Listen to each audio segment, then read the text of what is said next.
গালুখন আছে গালুখনত আমি সাৰ্কুলাৰ কে এনেকে মাসাজ দিব লাগিব সাৰ্কুলাৰ আৰু এন্টি সাৰ্কুলাৰ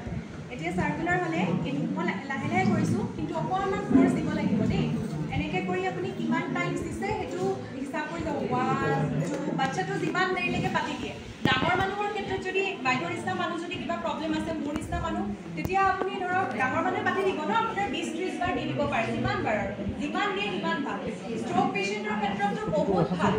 ষ্ট্ৰোক পেশেন্টৰ ক্ষেত্ৰত যাৰ কথাবোৰ স্পষ্ট নহয় এই বস্তুটো যিমান দিয়ে সিমান ভাল অকমান বহুত লাহেকে দিছো আৰু অলপ ফোৰ্স দি দিব লাগিব কিন্তু লৰা ছোৱালীৰ ক্ষেত্ৰত চাই ল'ব লাগিব আৰু মানে বহুত বেছি ফোৰ্স দিলে দুখৰ চান্স থাকে অকমান লাহে লাহে দিব লাগিব কিন্তু ডাঙৰ মানুহৰ ক্ষেত্ৰত দিব পাৰে এই বস্তু এটো যে মই সাৰ্কুলাৰ কৰি আছো সাৰ্কুলাৰ কৰিব লাগিব না এন্টি সাৰ্কুলাৰ কৰিব লাগিব এই বস্তু এই দুটা মনি লব দুটা মনি লৈ এনেকে এটো এন্টি সার্কুলার দিছো তাৰ পিছত আপোনাৰ জবুৰ আছে যে জবুৰকে এনেকে প্ৰেছ কৰিব লাগে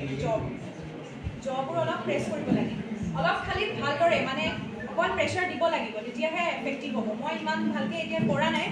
জাস্ট এই বস্তুটো জক এটা প্ৰেছ কৰিব লাগিব লিপছৰটো মই দেখাই দিম লিপছৰটো কেনেকৈ কৰে লিপছৰটো এই লিপছটো যে লিপছটো এনেকৈ এই বস্তুটো প্ৰেছাৰ দিব লাগে লিপছটো এইটো মানে এনেকৈ কৰি এইটো বস্তু প্ৰেছাৰ দিব লাগে লিপছৰ আৰু এই আপোনাৰ আমি যে স্মাইল কৰিলে আমি কেনেকৈ কৰোঁ দাঁতকেইটা ধুনীয়াকৈ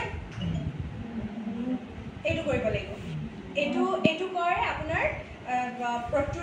ৰিট্ৰেকশ্যন বুলি কয় এই বস্তুটো এইটো বস্তু এইটো আৰু এইটো পাউট কৰাটো যিটো পাউট কৰে নহয় মুখটো জোঙা কৰাটো কৰিব লাগিব সেইটো কয় পট্ৰুদি ৰিট্ৰেকশ্যন পট্ৰুদি এই বস্তুটো মানে সেইটো মানে আপুনি বাচ্চাই যদি আপোনাৰ ইনষ্ট্ৰাকশ্যন ফ'ল' নকৰে আপুনি নিজে কৰাই দিব লাগিব আকৌ নিজে আপুনি উঠটা টানি লৈ পেলাই কৰিব লাগিব আকৌ জোঙা কৰাব লাগিব নিজে কৰাব লাগিব যদি এই বহুত একেবাৰে অকমানিকেইটাই তেতিয়াও ইনষ্ট্ৰাকশ্যন ফ'ল' নকৰে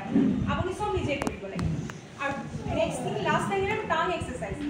এক্সাৰচাইজটো আপুনি জিভা বাহিৰলৈ উলিওৱা বাহিৰলৈ জাষ্ট এনেকৈ উলিয়ালে নহ'ব জিভাখন পুৰা উলিয়াব লাগিব বাহিৰলৈ ওলোৱা আকৌ ভিতৰলৈ সোমোৱা সেইটো এটা এক্সাৰচাইজ বাহিৰলৈ ওলোৱা ভিতৰলৈ সোমোৱা তাৰপিছত জিভা এটা চাইডে সাপোজ এইফালে লগালে এই পজিশ্যনটোত আকৌ হোল্ড কৰাব লাগিব জিভাৰ জাস্ট জিভাৰ মুভমেণ্টটোৱে হয় কিন্তু এটা পজিশ্যনত আমি হোল্ড কৰাব লাগিব এক্সাৰচাইজৰ নিচিনাকৈ কৰিব লাগিব কামটো এইটো পজিশ্যনত হোল্ড কৰি পেলাই আকৌ এইফালে দিলে কেই ছেকেণ্ডত হোল্ড কৰাব লাগিব তাৰ সেইটো চাব লাগিব কিমান দেৰি বুজি পাইছে মানে আপোনাৰ যিখিনি ষ্টেমাৰ কৰে সিহঁতে বৰ এটা মানে দেৰি ৰৈ থাকিব নোৱাৰে